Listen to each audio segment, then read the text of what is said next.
Every year, the United States produces over 12 million tons of pork, a staggering number. About a third of that comes from the vast flat fields of Iowa, the agricultural heart of America. But there's something most people don't know. Behind that number, it's not just about conveyor belts, enclosed barns, or the echo of metal in giant meat processing plants. Somewhere out there, among the grasslands, brush, and small forests, there's another world where pigs are free to breathe, free to roam, free to truly live. This is the story of outdoor pig farms, where life moves slower, work is harder, but everything is a little more beautiful.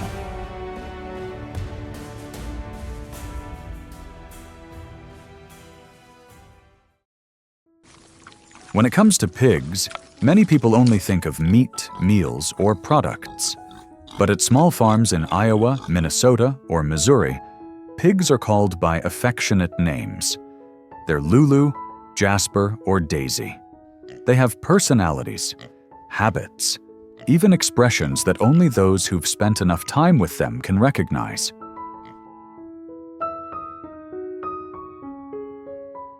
Here, a pregnant sow isn't confined to a cramped metal crate. She lives in open spaces with other sows, grazing, digging in the dirt, sleeping under the shade of trees. On sunny days, they sprawl out in the fields.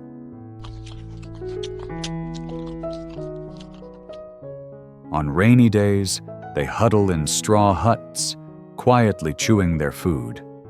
They're not afraid of people, but they don't need constant, suffocating care either.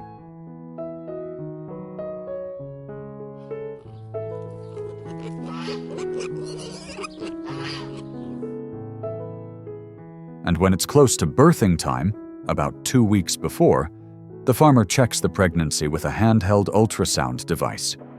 Not to interfere, but to listen, to make sure everything's all right. That's all.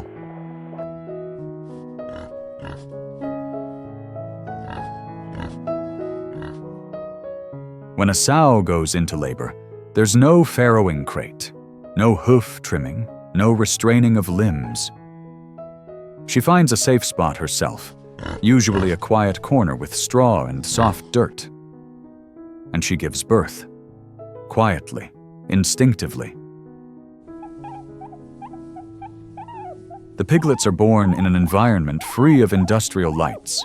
They open their eyes sooner, crawl to their mother's side sooner, and they nurse. Plenty, enough, without competing with a dozen other hungry mouths, like in industrial farms.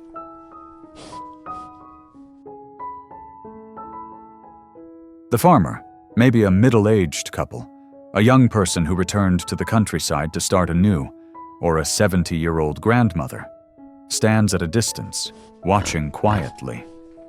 They only step in if absolutely necessary, and they let the sow be a mother, just as nature intended.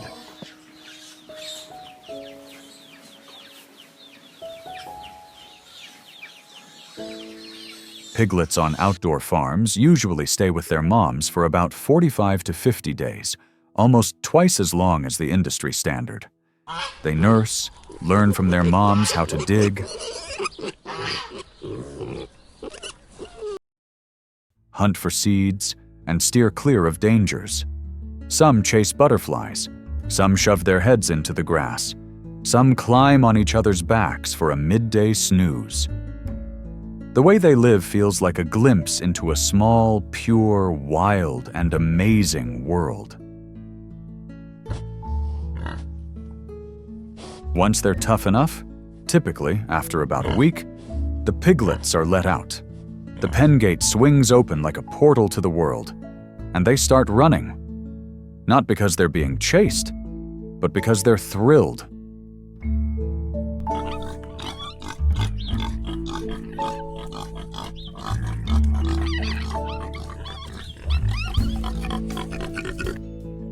From then on, their lives are spent outdoors, under the sun, in the rain, on damp soil and dry straw. They eat ensilage, fermented grass, mixed with grains. Some farms also use sprouted rice, leftover garden vegetables, or ripe fruit.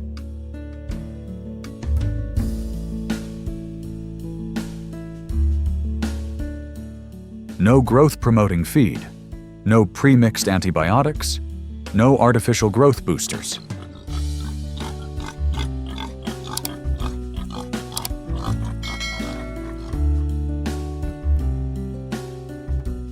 They grow slowly, taking 8 to 9 months to reach about 60 to 70 kilograms, compared to 5 months in industrial farms. But in return, their meat is fragrant, firm, with natural marbling and a beautiful pink hue. More importantly, they don't live in panic or amidst noise. Every pig here is remembered, cared for, and processed with dignity.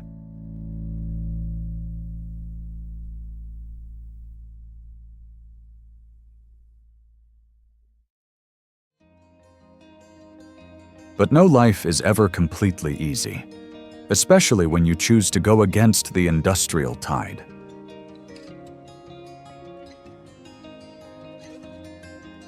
Pigs raised outdoors face real sun, real rain, and real snowy winters. In northern Minnesota, some nights drop below -20 degrees Celsius. Pigs can't just wander the fields forever. Farmers prepare early. They spread straw in the barns, build insulated wooden shelters, and ensure warm feed for the pigs.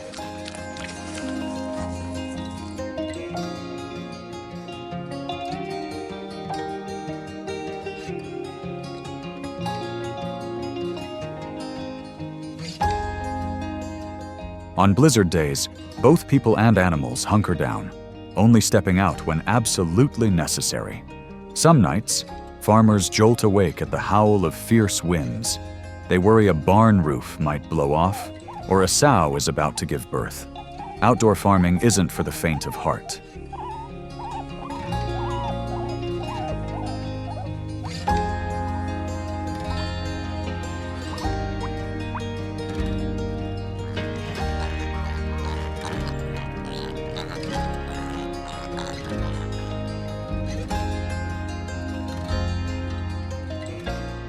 Industrially raised pigs grow fast, fed with formulated feed, given drugs, and monitored for every gram of growth.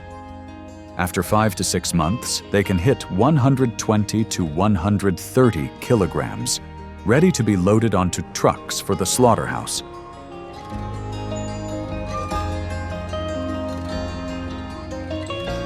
Outdoor-raised pigs are different. No force feeding, no growth coercion.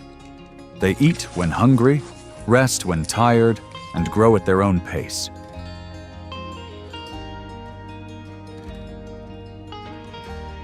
It takes time. It costs money. It demands care. Some have given up. The profits aren't high. The market is picky. Not everyone's willing to pay a few extra bucks for free meat. But those who stick with it, they don't farm for money. They farm for belief.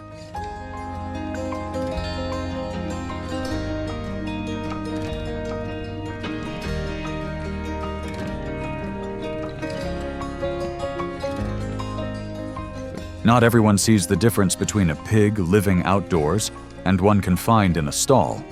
But farmers do. They see the mother pig calmly sunbathing after nursing her young.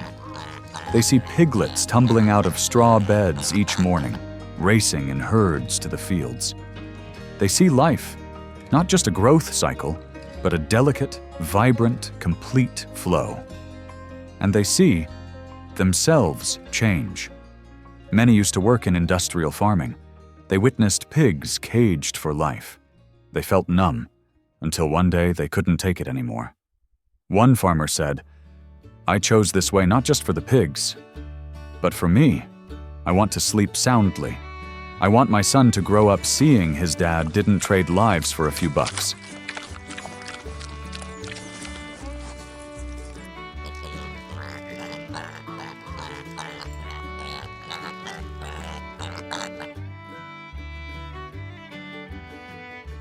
According to 2022 data, the U.S. had about 5,500 pig farms in Iowa, with nearly 400 of them raising pigs outdoors. Each year, 3.8 million pigs are raised this way. That number accounts for just 3% of the total pigs slaughtered nationwide, a small, humble fraction. But it's growing, slowly, steadily. People are starting to notice. Consumers are asking, how is this pig raised? High-end chefs are choosing meat with firm texture and the scent of earth and grass. Local restaurant chains are printing farm names on menus. Pork from Windy Prairie Farm, Missouri. And the government is starting to listen.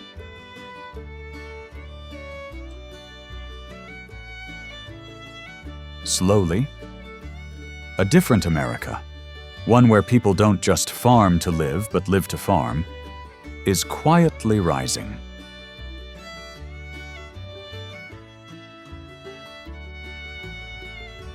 It could be a life that began in a soft nest of straw under a chestnut tree in the warm spring of Iowa.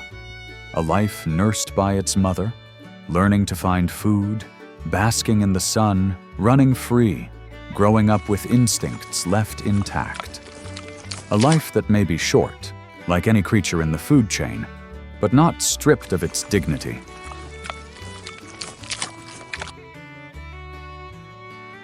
You might think, I'm just a consumer.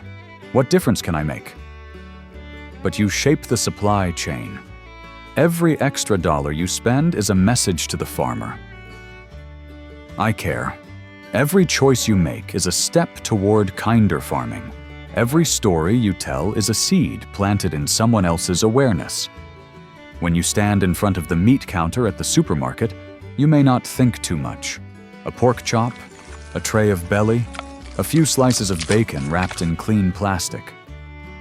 But behind that piece of meat is an entire life.